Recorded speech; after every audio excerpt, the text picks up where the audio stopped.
Welcome to Make More Marbles. My name is Brad Hart, and we're here to interview the game changers, the future makers, the co-collaborators and creators who are here to collaborate with one another towards a better future for all of us. Enjoy the show. We've got a great guest coming up for you right now. Welcome to Make More Marbles. My name is Brad Hart, and I have this fun, super cool thing. If you're watching the video right now, I kind of look like Apocalypse Now with a little bit of lighting. But I'm here today with Kelli Richards, who is a super connector between the worlds of Silicon Valley and entertainment. Welcome to the show, Kelli. Thank you so much, Brad. Great to be here with you. Absolutely. And, you know, I just love having folks who make their living and kind of really understand that people dynamic, because I can basically wind you up like a top and just ask you a great question and just let you go. So I'm going to do that right now. I'm going to ask you, what's been your kind of heroine's journey so far? For the people who haven't heard about you before, what you're up to in the world. I'm one of those rare people that knew what they wanted to do at the age of 8, which was to be a record producer. And I studied it in earnest all through high school. Actually went to a school for learning to be a recording engineer and a record producer, and was promptly told when I got to Hollywood, sorry, no go, you're the wrong gender. But my passion was about, bringing out the brilliance and creative talent, primarily musicians. And after getting lucky and going sideways into becoming a young A&R exec at a major record label, Los Angeles, working out of the Capitol Records Tower, the famous round building, I wound up getting tapped to come home to my hometown of Cupertino, where Apple was the Wonka factory in the backyard, and wound up launching the music and entertainment division at Apple, which I ran for the 12 years of my tenure there, laying the foundation for what would later become iTunes. And I was privileged in that I had Steve Jobs as my personal mentor from my days in high school all the way until not long before he left us. Wow, that's incredible. So you got to work directly with the great Steve Jobs. Indeed, I did for quite some time. I want to dig into that a little bit. I didn't want to cut you out, but I'm blown away. That man has inspired so many people. Just to finish the journey, so I've sort of been blessed, like a Forrest Gump journey, to work with all manner of tech innovators, rock stars, celebrities, media execs, always living at the tip of the innovation spear, bringing emerging technologies to the content world of Hollywood. And so I literally spend my days between Silicon Valley and Hollywood and have my whole career. I also started a company while I was at Apple with Todd, the rock star and tech innovator in his own right. We birthed the earliest form of artist-to-fan direct engagement about 22 years ago in the mid-90s. That's just one example of many of where I've had a vision for where innovation and technology were headed, but then the crystal ball's cracked about the timing of when it gets adopted. So that's been repeated time and again in my career with VR, AI, 360 immersive audio, mobile, it goes on and on. So would you say, Kelli, that you have dabbled in all of these various technological industries, or do you kind of just, gather these stories and, hey, this is coming, and you're more of an evangelist, or you're more of a technical person? I wouldn't say I'm a deep techie, Brad. I'm a business development strategist. So I can understand what the opportunity is in the market and then go make deals happen for the companies that I'm working with, typically ranging from funded startups all the way to Fortune 100 companies, where I go in either as an advisor or as an acting head of or VP of business development and strategy. So I've been working with all kinds of companies like that since leaving Apple. And I've also been, a couple other points to share to round out the picture, I've been a trusted advisor to high achieving individuals or those who aspire to be. Again, typically out of tech or entertainment, because those are my sandboxes.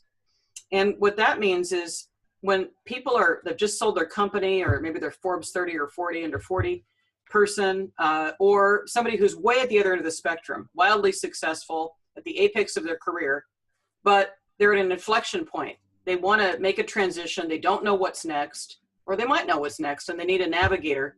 So I come in and work with them as a trusted advisor. I'm their coach, strategist, and super connector to help them get from where they are today to where they want to go, all the way making sure that they're crafting a life that really matters around their values. So that's that part of my life, trusted advisor. And then finally, I've been a talent producer, one side of the coin, other side of the coin, celebrity wrangler for 30 years. So I've been the talent producer on award shows and celebrity fundraiser events. And then the opposite of that, bringing talent to Silicon Valley, celebrity wrangler, to perform for various corporate events or private high net worth anniversaries or birthdays or what have you. So now you got a better picture of the different facets of my work. Absolutely. And I think it's really important for people at home to understand the depth and the breadth of your experience and all the amazing things you've accomplished. And I just want to say on behalf of everybody listening, congratulations on everything you've done. I guess the next logical thing to talk about is, what do the next 5 to 10 years for you look like? What are you trying to create in the world right now? Well, thanks for asking, Brad. I mean, I love what I do. Everything I just shared with you is by design. I crafted all those things. And so I'm very much a Renaissance person. I'm reluctant to let any of those things go. I left out the fourth table leg, which is being a thought leader like yourself. I've had a podcast series for well over 5 years, hundreds of interviews. I publish hundreds of articles in different key publications. I've published several books. So there's this whole speak at events. These are all this thought leadership stuff. So I don't know that much is going to change for me. I might weight things differently. I expect I'll be doing more of the trusted advisor one-on-one work, or maybe even with some groups, because I really love that work the most. But I also love being a consultant, leveraging my network as a super connector in service of companies that are driving emerging technologies and need to have deals made with, decision makers and influencers that are otherwise hard to reach. So what I've noticed about people, which I believe you to be, is that they tend to be less detail oriented. Now, you said you're not as much of a techie person, although you really understand tech at a deep level. What are some of the ways you manage all of this? Like, how do you keep track of all these different relationships? How do you stay up to date with all these different people who are, certainly busy in their own right, but what are some of the strategies you employ or the systems you use to make sure that you're not dropping the ball on any particular thing? I honestly, Brad, I've never dropped the ball. I'm proud to say. There might be times when I'm overbooked and I've taken on too much. But somehow time management and keeping in touch with my network just come naturally to me. So I'm extremely organized, very disciplined. I wish I could give you some actual tools that people could take, but really that's just my own personal system for doing what works and staying on top of everything. A tool could be a notebook. It could be an index card. I mean, it doesn't have to be something crazier. I mean, honestly, we could all do better, myself included, in terms of creating structure and systems that can support us in being that much more productive. But my system is pretty straightforward. For better or worse, I use my calendar as my to-do list and my calendar. So every day it's got all the things I need to get done, plus all the calls and meetings that are scheduled in my iCal. Simple as that. And then do you have a team to support you as well? Do you have an executive assistant or anything like that? I do. Funny enough, for the first 12 years of running my business, and I'm about to celebrate the 20th anniversary, first 12 years, I try to do everything. Thank you. I try to do everything by myself. And that was a fool's errand. I could not possibly have built the thought leadership part of my practice and run all my client work and run everything else I do by myself. So I finally got smart and hired a virtual assistant, and she carries a lot of the weight for me. I have 2 other regular staffers, if you like. One is an individual who's my show producer for the podcast series, and she does a whole lot of work in that regard, from booking to editing. And then I have a content marketing firm that helps me shape and publish the various articles I put out in different publications, primarily my Inc.com column, but other publications as well. And there's no way I could keep up on all the content marketing stuff without that. So those are my 3 vendors, if you like. Now, do you find that these people gravitate towards you as a function of they want to work with you and be mentored by you, or do you find that you have to reach out and find these people? No, none of those 3 reached out. Well, that's not true. The third one, the content marketing firm, did reach out to me. I don't mentor them. They are in service of me. No, I get it 100%. They're my team. I suppose I mentor them when that's necessary or desired, but that's not really the structure of that relationship. So no, mostly they were happenstance. They came to me. They were recommended to me. In the third case, that content marketing firm found me. I guess that leads into the next question, which is what I'm really digging for, is what are the leadership lessons that you've learned over the years in working with a team and working with large organizations that you might want to impart upon our guests today? Sure. A lot of it's just common sense, Brad, and probably not rocket science. Following up, you'd be surprised how rare that is. So when you make a commitment to somebody and you actually deliver on it, or you've met somebody and you actually follow up, you've had a call and you send a thank you afterwards saying, I'm so glad we met or talked. All of that counts for a whole lot. Your brand is absolutely the most critical part of your success in your career. And you need to create that brand. And once you've earned it, you've got to manage it and keep it sharp. So I think just some of those things, showing up, doing the work, following up, being someone that people can rely on, that does what they say they're going to do, is probably over 50% of the situation. Also, always be looking to add value. So that's another hallmark for me, is whenever I'm out and about, if I see something that can serve someone in my network, I make sure they know about it right away. If I think of a connection I can make that's going to make a difference for somebody, I do that introduction. When I'm looking to work with someone, either as a trusted advisor or as a consultant, my first order of business is to make sure that there's a fit and that I really can add value. If there's not a need and I can't add value, we move on. As far as leadership goes, I think you walk your talk. I think corporate culture is paramount. I wrote a book on it in terms of my time at Apple, The Magic and Moxie of Apple, an insider's view, all about dissecting what makes the company great from a culture standpoint that other companies could and may want to emulate to their own success. So I think those are some key things. The biggest thing on leadership is walking your talk, setting an example and then following through, being somebody that others can look up to, want to follow. And, you know, again, you walk your talk. I've repeated myself. No worries. This is beautiful because I think that demystifying this process for people, right? Obviously, you've been doing this a while and you've had a lot of wins under your belt and well deserved. But when you really break down to the core common steps, most people think it's some, you know, far off thing that they could never attain. It's really just those little bits every single day for year over years. Yeah, you got it. And just showing up as somebody that people can rely on, somebody that adds value. It's really not rocket surgery. At the end of the day, it's just give a crap and I left out one important one, which was maintaining the relationships. So people say, what's your one secret of success? Just one. I would say I build and keep long-term trusted relationships. That is the secret of my success as a super connector. I might not be in touch with a colleague for 2, 5, or 10 years, but do you know what? They go up in the ranks in their own world.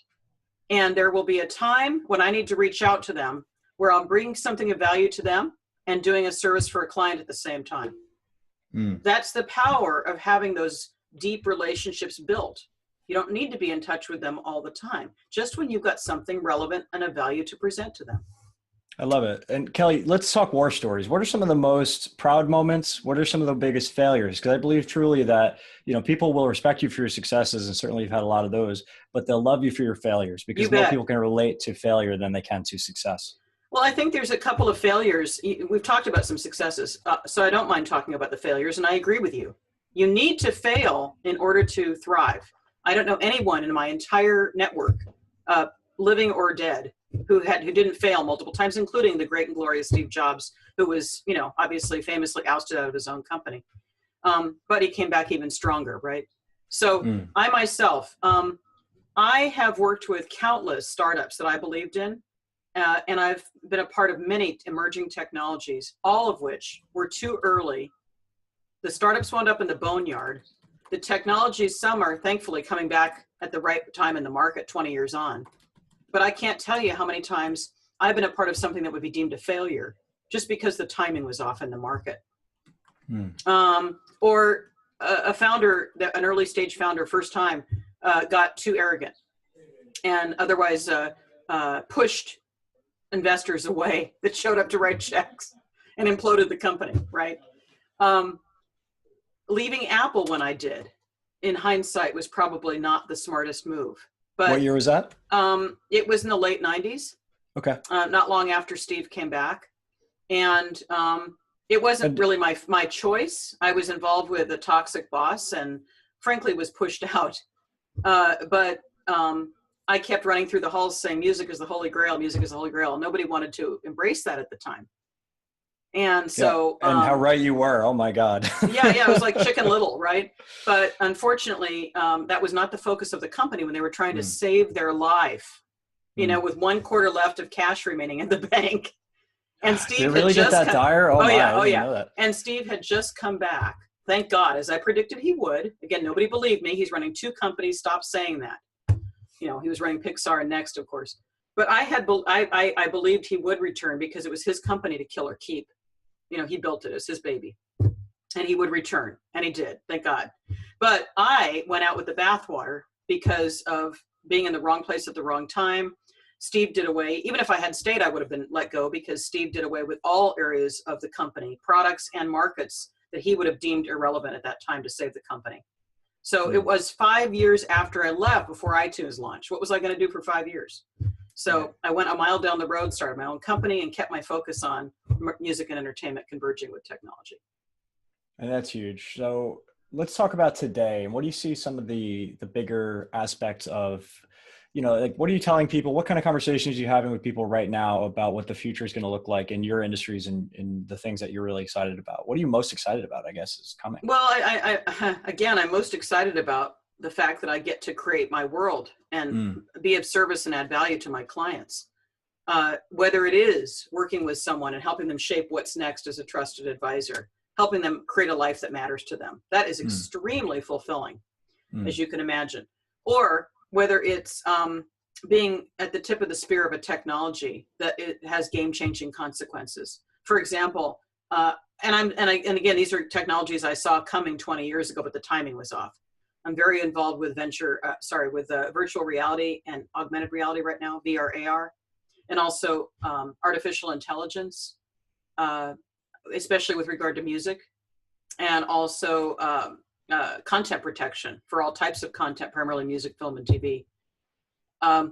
Those are just 3 examples of technologies I'm excited about that I have been for a long time, that are finally here to deliver. Ready for prime time, right? You got it. You got it. You said it. Who do you really look up to in these spaces? That's a funny question. I'm not sure I do, because I'm so immersed in them as a peer to anybody I'd be working with side by side.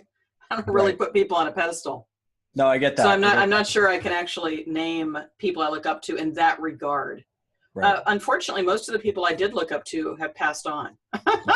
So I don't mean to sound old, but they were young. But listen, I love Oprah, an obvious choice, because she went from nothing to being incredibly impactful in the world from a transformation perspective. And I wouldn't be a trusted advisor or a certified coach if it hadn't been for watching Oprah do what she does. So that's a big role model. But otherwise, I respect almost everybody I work with in my worlds. People that have been very successful, and some that for whatever reason didn't take off as big. They weren't asteroids, but maybe they still made an impact, a dent in the universe in their own way. Absolutely. Kelli, we talk a lot about at Make More Marbles how people need a way to generate money. And that's certainly one of the things you do is you help basically create new industries and help people win in them, but also how to grow that money and give it back. What are some of the ways in which you're growing your wealth and also giving back in your way? It's funny. I just published an article about philanthropy in Silicon Valley and how there's this trend towards social impact. For a long time, that wasn't the case. And now we do see, there were quiet high net worth families that were giving back, like the Sobrato family in Silicon Valley. But the Gates Foundation, Bill didn't start that foundation until he married Melinda, and well into his later in his career. Likewise with Mark Zuckerberg, with Priscilla Chan and the Chan Zuckerberg Initiative. So a lot of these guys didn't start off to become philanthropists, but you make so much money, and then what? Now it's time to look after everybody else. So for me personally, I get involved I'm involved in a couple of nonprofits, one of which is called the Gratitude Network, which helps early stage entrepreneurs that are doing social impact work across multiple different industries by helping create connections to sources of funding and deal making for them to grow and expand their businesses. Because otherwise they wouldn't get on the radar. Or they might not. It might take for a long time for them. So that's one way of giving back that I'm involved with. Is that a local meetup? Is that something Silicon Valley specific, or? It is Silicon Valley based, headquartered, but not specific. It has entrepreneurs with ventures that are global in scale. And it's designed to impact a couple 100 million children over the next 5 years. Wonderful. With all the different companies. How can more? Go to gratitudenetwork.org. .org. Awesome. To learn more about that. Yeah, thank you. Thank you for the heads up. Yeah. It sounds like our missions are very much aligned. Kelli, if you had a microphone that went direct into the ear of every male and female entrepreneur in the world right now, what would you say to those people? I'd say don't try to go it alone. Every successful entrepreneur that I'm aware of has had strong advisors, coaching, mentors, obviously putting the right team around them to complement and shore up their own strengths. But beyond that, having an experienced mentor, advisor, or a board of people like that can really ensure that entrepreneurs avoid making critical mistakes just out of ignorance or arrogance, and can accelerate their growth cycle. So I would strongly encourage everybody to look for someone like that. Yeah, everybody loves the story of Steve Jobs or Bill Gates or Richard Branson, but that's one person, right? They're a visionary. Yeah. They're setting the pace for innovation. But at the end of the day, hundreds of thousands of people go into creating that vision. How about millions? Millions around the world end up consuming those products and services. Some of the bigger ones, they touch 1 billion people, like the Facebook. Correct. So yeah, it's a bigger story than just one person. But I think as human beings, we think about things linearly and locally, and we tend to gravitate towards the identity of one character versus their part in the whole. Exactly right. Exactly right. It takes a village to build a successful company. It really does. Of really bright people. What are some of the things you gleaned from working with Steve directly that you'd like to share with us today? Honestly, there were a lot over many years. My favorite part of how we interacted was walking meetings, which he kind of pioneered. I think it's now very popular to do that, where people are just side by side as peers, as opposed to sitting across a desk from somebody. So whenever I can with my clients, I really love it if we can get out and walk side by side, solve problems that way, talk through issues. But one of the things that he gave me, he gave me a couple that I want to share in this context. One was the ability to discern very quickly, to tune up my radar in terms of who to make time for, what ventures to get involved with, whether something was going to be worth my time or not, really valuing my time. Because you can make another dollar, but you can't make another minute. So I've got a very finely tuned barometer about what to invest time in. And I manage my time pretty carefully accordingly. Also, trusting your intuition. I got off flight 93. I was booked on one of those flights that went down on 9/11. And I was supposed to be working on a Michael Jackson concert, honoring Michael's 30th anniversary in the industry in New York. And the second show, it was a 2-night show. The third day was going to be 9/11, where I was booked to fly from Newark to San Francisco on 93, and I didn't get on the flight, which saved my life, obviously. But the reason I didn't get on the flight was because Steve instilled in me the importance of honoring my intuition. And that's probably the most extreme example of when I did that to my own benefit. Could you tell us the story a little bit about how that felt and what came up for you in that day and what led Well, you to yeah, I mean, I was nudged, quiet voices, as they say, with intuition for weeks before going to New York. I didn't even go to New York. I had a terrible, terrible feeling that something bad was going to happen. And I was nudged gently at first and then like a brick wall to cancel my plans, which was really hard because it was going to be a high point of my career to work with Michael Jackson. And I finally got the message. I said, I don't know why, but I'm canceling the trip. And then on 9/11, I was sitting next to my grandmother, who was then, oh gosh, almost 100, watching the first plane hit the building and then watching the second, or I guess we had just missed the first building. We were watching the second hit and realizing, oh my God, look at the date, look at your ticket. I was on that fourth flight, 93, that didn't make it. So that was chilling, but it was also incredibly validating that I had honored my intuition. If you really want to know what Steve's insights were, watch that very public speech that he gave as a Stanford commencement speech that millions have watched in the time since. Steve was a very private person. In that 15 minutes, you will hear a lot of what I learned and experienced personally, where he made public the key points that I'm sharing a couple of with you right now. But, that's really how to get insights into the man himself and to get his best advice. That was a beautiful, beautiful speech. And one of the quotes that I live my life by is you can't connect the dots looking forward. You can only connect them going back. So I use that all the time as a dot connect, as a professional dot connector. But I do love that quote a lot. I really, really do. That's beautiful. And it's so true. It really is. Everything that's ever come into my life has been a result of things that made no sense at the time. Or that look like a tragedy, or, accidents, or people winding up paralyzed and then they wind up curing some incurable disease as a result. Michael J. Fox with Parkinson's is a great example. I mean, there was this guy at the apex of his career, got taken out. So now he's going to help find a cure for Parkinson's as a result. That's wonderful. We don't know why these things happen to us, but it's up to us to make lemonade out of lemons. That's right. That's right. And if you have that attitude, then I always say famously, if you can be grateful for your pain, then what the heck can stop you? It provides the context in which you can then be grateful for the things that you do have. Right.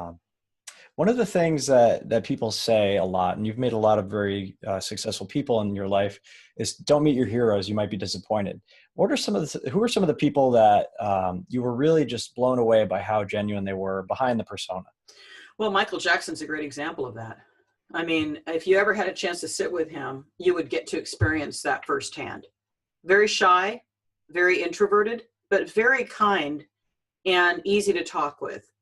I had the opposite experience at times with Prince. Prince would call me from time to time and ask for my input on a certain technology or a business model he was thinking about going into. And I would get so excited when I see Paisley Park on the caller ID. Oh, here comes Prince. What does he want today? But sometimes it was a big pain in the butt. Like when he called me to get the CEO of Napster on the phone to take his songs down. And I tried to explain to him that they were just going to get put right back up because that was the nature of Napster. It wasn't the company. It was the people using, the 70 million people using the program. But in reality, I don't think I've ever dealt with anybody who was such a pain that I just didn't want to deal with them ever again. I try to keep clear of toxic people that are going to be vampires of time and energy. But luckily, I haven't come across too many of those that I just don't ever want to talk to again. Well, I'm just grateful on behalf of everybody at the show and Make More Marvels community that you decided to invest your time with us today. And I'm just really grateful and appreciative. It's my pleasure, Brad. Thank you. Kelli, I want to just give you an opportunity to maybe talk about some of the things that you want to create in the world, or some of the things that you're working on right now that maybe we can help with. I mean, here at Make More Marvels, we're all about winning more through collaboration. Yep. So what that looks like to us is, what's a connection? What's a resource? What's an opportunity? Who's a person, or maybe a system that can help you move your mission forward faster?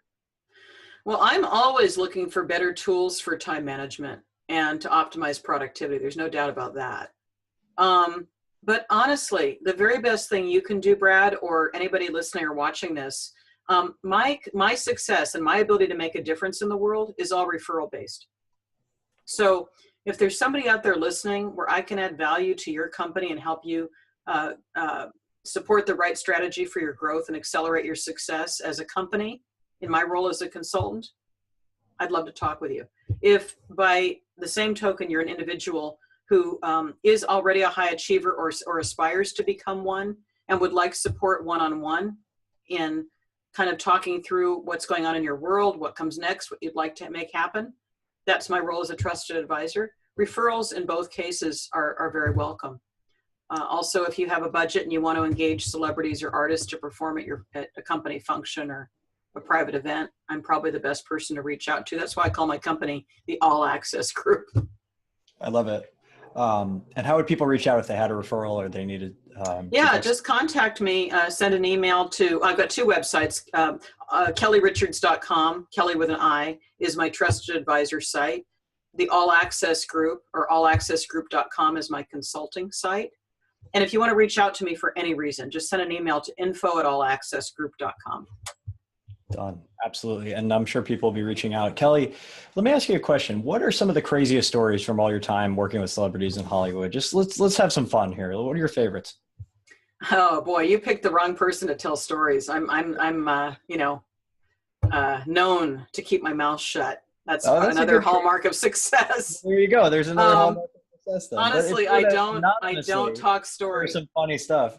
There is some funny stuff, but I don't do that because if I did, I'd never work in this town again. I understand. Sorry to disappoint you on that one, Brad. No, I get it. Hey, you got to ask, right? Yeah. Okay, great. Well, let's let's be creative here. So talk about your life growing up.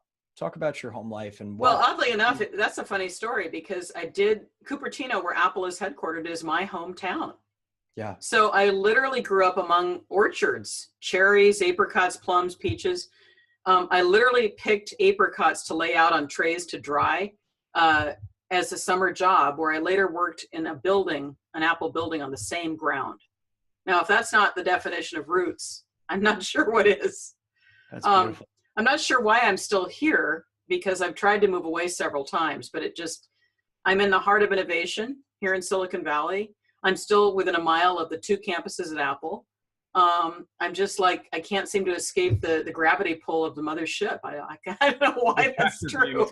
Right? But yeah, I mean, mentioned every single type of tree or fruit, but an apple. They have apple orchards. Well, not so much in Cupertino. That's crazy. Maybe other parts of the valley, but no, we were known for stone fruit here. You know, the ones with pits. That's really what created it's the breadbasket of the valley here. But no, I mean, I as I told you earlier, I was one of those prescient kids that always knew what I wanted to do, and I was deadly serious as a teenager.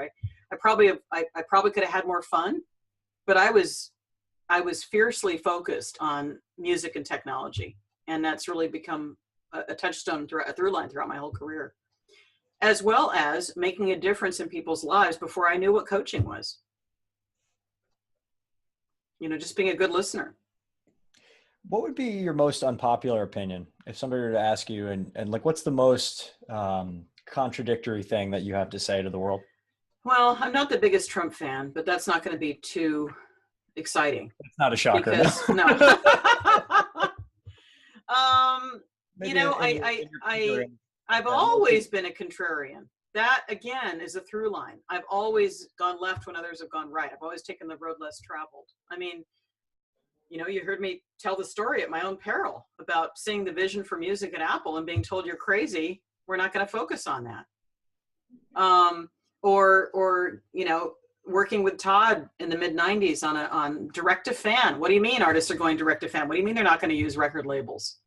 So that's always been my claim to fame as being a contrarian. I'm not sure I'm that far off in terms of the world I operate in. I'm very sort of left leaning in my political and world views, and so are most of the people around me in California and Silicon Valley and, you know, Marin, San Francisco Bay Area in general, even Los Angeles. I mean, I'm not sure I stand out in terms of my belief systems. I do believe in the universe, and I don't know that a lot of people really go there, but I do believe that we're not here by ourselves. I think that we have support from forces beyond ourselves, whatever name you want to give that. And that defines a lot of who I am in the world and how I operate in my work with people. The flying spaghetti monster, if you will. That's hysterical. Yeah. Yeah, I think you're absolutely onto something there. I think spirituality has to play a role, right? If you talk about being a dot connector and everything starting to make sense over time, then, you know, by and large, I think you'd have to believe that there's something bigger to all of this, that we're all connected somehow. Well, you're absolutely right. And I do. And that's why I chose the 2 individuals I did with their coaching programs to get certified, because they're both spiritually based people, Alan Cohen and Debbie Ford. Debbie's moved on. But yeah, I mean, spirituality is foundational. And I think a lot more people are embracing it the more time goes on. You know, when I was a kid, we had the 5th dimension singing about the age of Aquarius. And people are like, what the heck are they talking about? And now, 50 years on, I think that people are embracing what the impact of that is. Absolutely. And of the people you've been able to interview over the years, who have been some of your favorite interviews that people can check out from your podcast? Yeah. Boy, I have had so many. I think one that I especially loved was, God, let me think about that. A relatively recent one with a member of the band Styx. I had intended to interview Tommy Shaw, the leader, but he was not available. So he wound up sending the keyboard player, Lawrence Gowan. And Lawrence has been with the band for 20 years.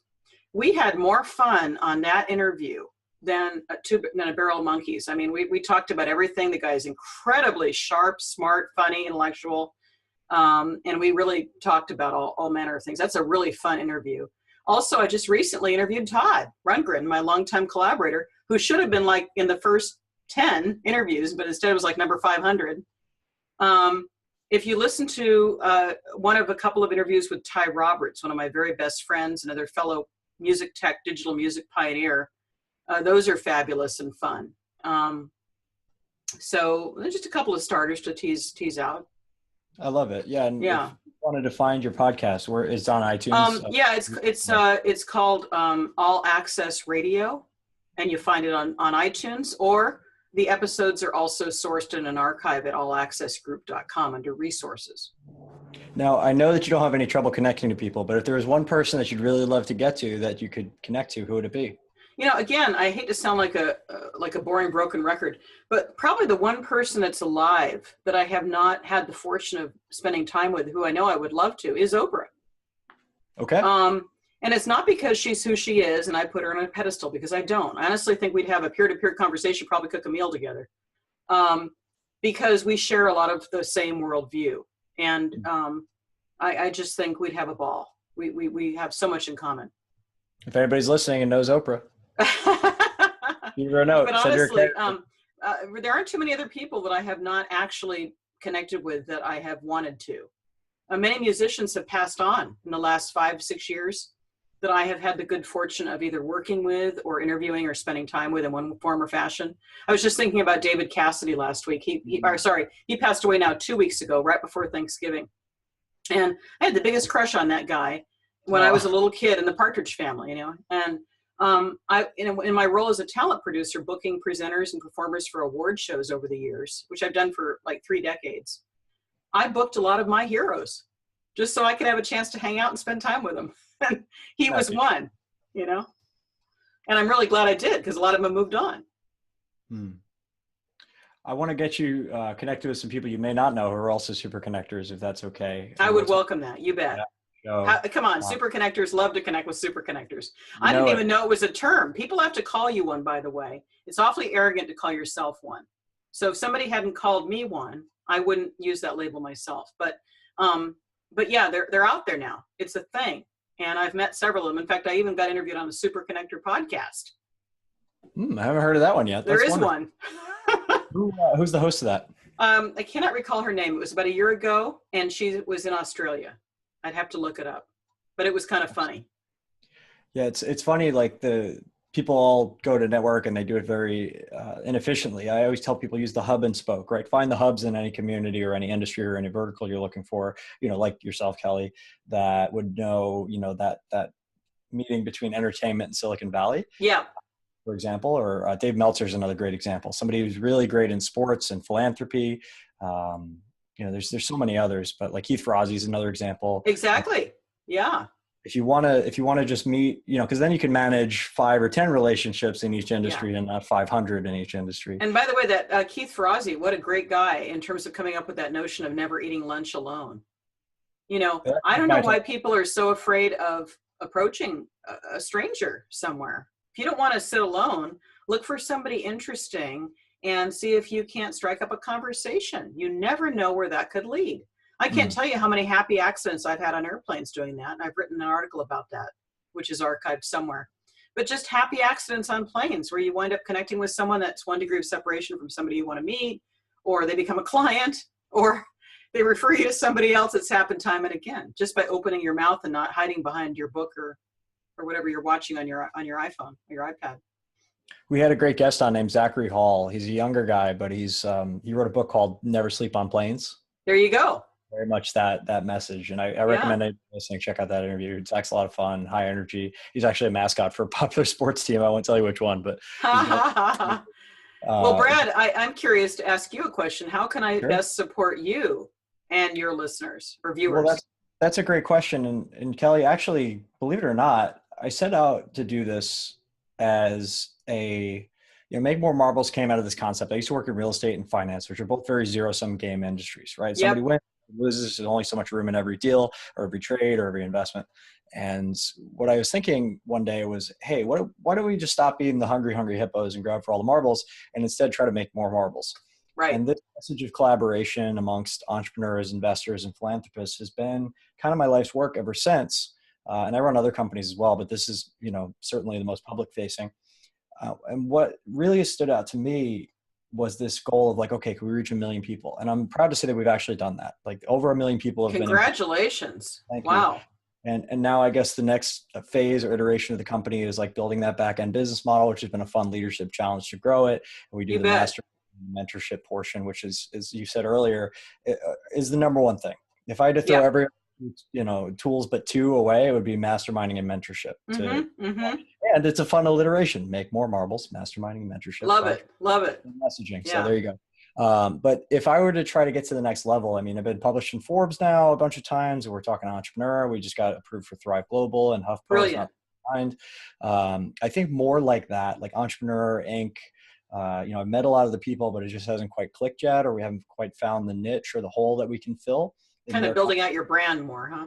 Yeah, I really see Make More Marbles as a media company one day, because I perceive in my hallucination of the world that there's so much negative messaging and just not enough positive, inspiring, uplifting messaging. I truly believe that entrepreneurs, investors, and philanthropists can win more and grow the pie, right? That's a backwards acronym, for each other as well as themselves by just working together as opposed to competing with one another or and actually make a difference in the globe, right? Exactly. So if we're going to solve the existential challenges and crises of humanity in a sustainable way, we all need to be working together towards that outcome. But first, we have to believe it's possible. Yep. So anything that is so well said. It starts with your belief systems. If you can't conceive it, how will you ever get there? Exactly. Well, and one of the books that changed my life, in addition to Never Eat Alone and a few others, I'd love to get some more recommendations on books, by the way, if we have time. Sure. Is a book called Abundance by Peter Diamandis, and his follow-up book, which literally changed the way I look at the world forever. And it was kind of seed that was planted. And I got to meet Peter this year. I was super excited. I got him a few photos with him and whatnot at his mastermind, Abundance 360. It's just realizing that we now have the technology to provide for more people than we've ever done in the world before. So like, for example, the United States produces enough food every day to feed the world for a week. Wow. There's no incentives and there's no distribution. The billionaire from the 5-hour energy empire, I can't pronounce his name. I'm going to butcher it if I try, but he's giving all his money into clean water technology and energy technology. Elon Musk is another good example through Tesla, solar and power and battery storage. And then finally, shelter, 3D printing and other technologies have created opportunities to create shelter at a reasonable cost for everybody. So my whole crazy vision is, how do we light the fuse? And by fuse, I mean FEWS, food, energy, water, and shelter. How do we get that basic and sustainable and affordable for every human being on planet Earth? And from that place, if we're not living in scarcity and worrying about our very basic needs, what can we create? Most people spend all their time just surviving. Yes. Very true. What if that was all unleashed? What if you lit the fuse of human creativity? You talk about Age of Aquarius. This is like 2.0, 3.0. There's no doubt about it. And now we have the means to actually get there. Yes. We have the mindset in mass, and we have innovative leaders who can really take it all the way. And I would say, if you would like a couple of book examples, sure, I'd love to share a couple with you in the remaining time we have. You're managing the time, I know, but I keep them on my shelf at all times, right? I read 2 books a week, but there's a handful that I keep up for permanent reference right above me here. And one of them is called Thrive. I have 2 living mentors. They're both named Alan. Yeah, here's yours. Alan Weiss is one of my mentors. He's got, both of these mentors have at least 30 books that they've written each, translated into many languages globally. They're best-selling authors. Alan Weiss is a book I'd like to recommend called Thrive, Stop Wishing Your Life Away. And Alan Cohen, one of his many 30 some odd books, is called Enough Already. And it's the art of being content with what you have. The third book I'd like to recommend is called Straight Line Leadership, Tools for Living with Velocity and Power in Turbulent Times, by my colleague Dusan Djukic, Dusan Djukich. Three very powerful books, so powerful that I usually wind up giving them to my clients that I work with as trusted advisor. So That's how's that brilliant. for starters? Yeah, I'll be digging into those for sure. And thank you Yeah, very much. yeah, you got it. You mentioned the idea of being content with enough in your life. And Yes. one of the funny jokes that one of my mentors told me was, hey, Brad, you're always making more marbles. Why don't you stop stressing out so much? When are you going to have enough marbles? And it got me thinking. I'm like, you know what? That food, energy, water, and shelter thing, one day we will have made enough marbles for everybody. And then we can finally stop, right? Because a mission without an end date is not a mission at all. That's for sure. Yeah. One day we will have made enough marbles and we can finally stop. And then you'll come to me and we'll talk about what's next. Yes. Oh, absolutely. Yeah. And hopefully we'll all have a lot more time, energy, and attention to focus on the bigger challenges and the bigger creative issues and the bigger abilities that we have, our God-given gifts that, unfortunately are squandered so much in our lives. I think both of us are kind of living the dream, Brad, in terms of having that life, what matters in our lives, we're actually living it in alignment with our own values. Mm. And I don't think a lot of people are actually doing that. I think their goal has been to make a lot of money. When they've done that, whether they're 37, 47, or 57, they look around and say, what's next? What really matters? Is that it? Yeah, I've hit the, I'm sure you're a Tony Robbins fan. I saw some of his languaging on your website, but there's been an influence over the years. Yeah. Yeah, there's one thing that Tony says that always hits me between the eyes is success without fulfillment is the ultimate failure. And I was very fortunate to make a lot of money at a young age and just not be fulfilled. And that was actually the best thing that could have happened to me because I wouldn't be living the mission I'm living now and impacting the lives that I'm impacting. And it's not just me, it's the whole community. I can't even take responsibility for it. Sure, I lit the spark, but this has gone a lot further, a lot faster than I could ever anticipated. And I'm truly a believer in the maxim that a leader creates more leaders, not more followers. Yes. That's if you do it right. Yeah. And mindfully. We haven't even talked about mindfulness. You have to be aware of what you're doing. Talk about mindfulness. I mean, knowing what's going on around you and how you choose to show up in the world and how you choose to take action and understanding the consequences. That's mindfulness. Really being in alignment with yourself day to day. Kelli, I just want to say how grateful I am on behalf of everybody in the community and everybody listening. Please reach out if you have somebody that Kelli can help change the world, because that's what we're here for is, we want to create a better future for everybody, right. Including ourselves, because we are people after all. And, if you have something that is burning inside you to create in the world, don't try to do it alone. Right. We geek out on different tools like wealth dynamics for a reason, because everybody has their special gift. It's usually one of four things: ideas, people, timing, or numbers. Right. And if you've got one of those, well, now you can find other people who have the others, and pretty soon you have a good chance to thrive. That would be the goal. Yeah. Yeah. I love that formula. And, as we go through this crazy world, it's really easy to get down sometimes and think, oh, well, what can I do? And it rubs me the wrong way when somebody looks at a problem and says somebody should do something about that. I'm like, well, aren't you somebody? But I understand where they're coming from because I used to be that person as well. And here's the thing, everybody can do something. Mm-hmm. And when you start doing something, other people start showing up to help you. And like you said earlier, don't try to do it alone. We isolate ourselves, and that's probably one of the biggest mistakes we can make. Even having one conversation with somebody can create a collaboration on a dime. And then miracles are possible. One of my favorite, so Charles Darwin is quoted oft by saying the survival of the fittest is the number one predominant, species winning formula essentially. But it's when you read that book, and I have it on the shelf over there, The Origin of Species, he actually only talks about survival of the fittest about twice in the whole book. He talks about cooperation being the number one trait in successful species about 90 times. Wow. I don't know how that got transmuted into popular culture, but it did. I think it's part of that kind of fear mongering that happens and that fortunately is pervading our newsfeed nowadays. But just understanding that love and collaboration and cooperation is our number one chance as humans to do great things, and that no person in and of themselves is going to be great in a vacuum is the first step towards creating something amazing in this world.